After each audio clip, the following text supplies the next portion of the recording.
Welcome again to my channel. In this video I will show you how to add a new IAM user. So let us get started.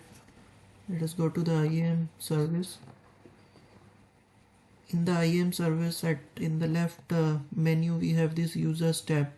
You can click here or you can also go through this option. Click on add users. Give any username that you want. Select AWS access type. Here you can select how the user will primarily access AWS.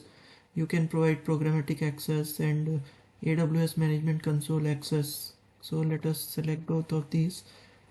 Password, we would auto generate the password and it will require password reset. User must create a new password at the next sign in. Here see it is written that users automatically get the IAM user change password policy. So this policy will be automatically attached to the user that we will create. So let us now go to the permissions. You can add the permissions to the group, add user to the group for inheriting the permissions of the group, or you can copy permissions from existing user, or you can attach existing policies directly. So here AWS provides us with some managed policies. We can select, for example, we want the user to access S3. We are giving the user S3 full access. Next you can add the tags, these are optional. And in the review you can see that in the permission summary 2 permissions are added to the user change password and Amazon S3 full access. So now click create user.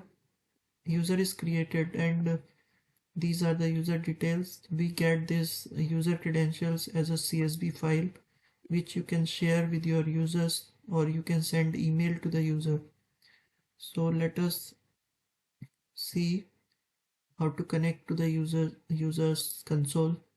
So in this file that you will share with your users, you will get the username, password, access key, secret access key, console login link.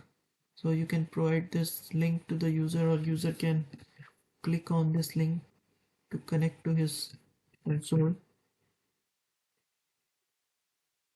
Provide the username, password which is mentioned here in this file. So this is the first time that user has logged in, so it is asking to change the password.